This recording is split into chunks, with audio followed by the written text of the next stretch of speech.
You're going to hardly believe it, but one time it did happen. A disaster. There were too many little girls, you see.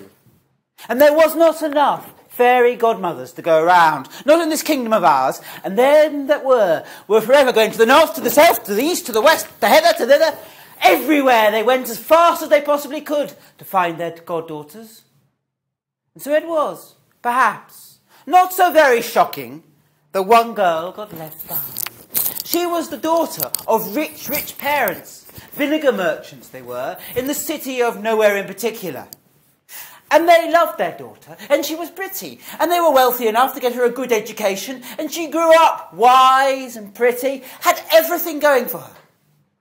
When she was in her adolescence, a teenager, she went into the great room of her parents' well-to-do house, right in the centre of nowhere in particular, and said, I know there is something wrong.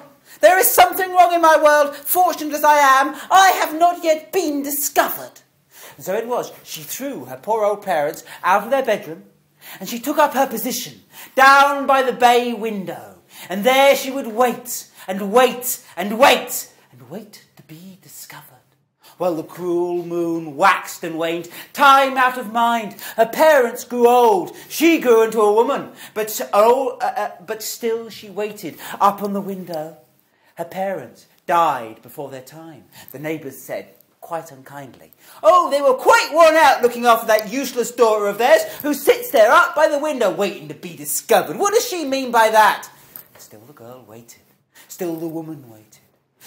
The vinegar business went bankrupt. The house started to fall down. But still, I will wait to be discovered. I will be a mature star, she thought to herself.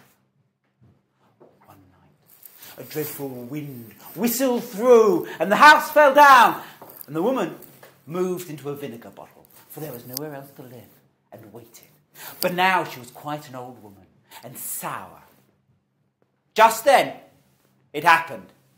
Well, she'd been to the north, she'd been to the south, she'd been to the east, she'd been to the west, she'd been hither, she'd been thither. But the fairy godmother had not been to nowhere in particular, not in a long while. And she was walking down the high street thinking to herself, well, there hasn't been anybody here, has there? I haven't... Uh-oh! Suddenly she remembered the girl she had forgotten, and she ran as quickly as she possibly could to the old house where the vinegar sellers lived. Oh, my guardian!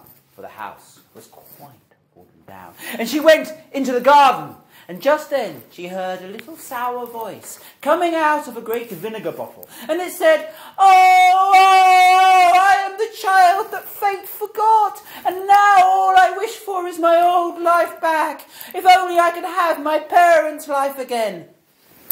And the fairy godmother was moved as she had never been moved before, and she said, It's all right, my dearie, I'm here now. You wish you may, you wish you might. You're going to have that wish you wish tonight. And she waved her magic wand, and the old woman saw a shooting star and started to hope for the first time in years. And sure enough, the very next day when she woke up, her old house was back, and she moved in, and there were all her old servants, and the vinegar business was up and running again, and she was happy for a while. And off her fairy godmother went. She went to the north, she went to the south, she went to the east, she went to the west, she went hither, she went thither, she went everywhere. But she did not forget the girl she had forgotten. And in a year and a day, she came back and thought to herself, well, I'm not going to forget her. She might want a new cushion or something, and I'll help her out. And so she went back through the gate, going up to the house. And she saw there was a light on the great bay windows over the front door.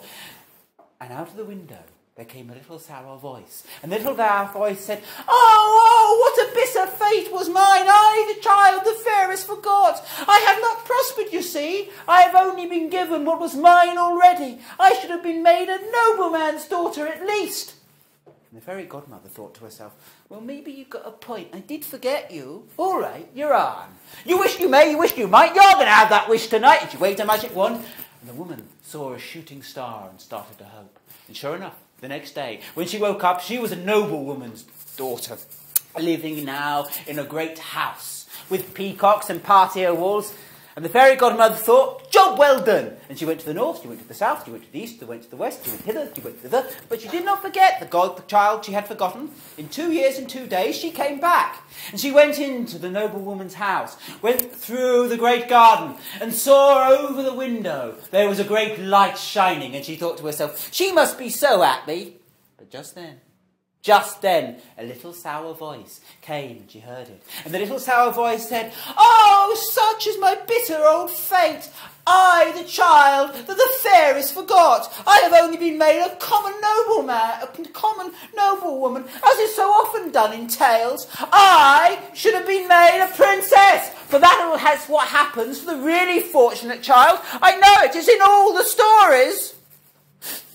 And often it happens to girls who have not suffered as much as I did throughout my life." And the fairy godmother, she felt really, really guilty. And she thought to herself, well, we don't often make princesses. We usually make noblemen's daughters. But, and it will wear me out. I won't be able to give anybody any favours in a long time. But all right. You wish you may, you wish you might. You're going to have that wish you wish to know. And sure enough, the next day she woke up as the queen of nowhere in particular. And the fairy godmother went off. She went to the north, she went to the south, she went to the east, she went to the west, she went hither, went thither, but she did not forget her godchild. The godchild she had forgotten. In 3 years and 3 days she came back, and she went now into the great palace gardens. She went up the 17 great stairs to the great door of the palace. And there, over the door, was a shining light. The throne room, she thought to herself. And she thought, oh, she must be so happy, I might go and say hello to her now. But just then, a little sour voice came out of the window. A very posh-sounding sour voice now. Oh, it is so sad, don't you know? I, the child the fairies forgot. They've only made me a queen. They make so many little girls queens, I hear. I should have been made the empress of my dreams, for my sorrows, for my woes, for the fact I was not discovered. Well, the fairy godmother took a step back and bit her lip. And she said, all right, my dear, all right. Dreams. You wish you may, you wish you might, you're going to have that wish you wish tonight. She waved her magic wand, and seeing the shooting star, the very next day, she woke up, and she was back in her vinegar bottle. And she read over the vinegar bottle, in letters written with gold or blood or fire, don't you know? We are all emperor and empresses in our own vinegar bottles.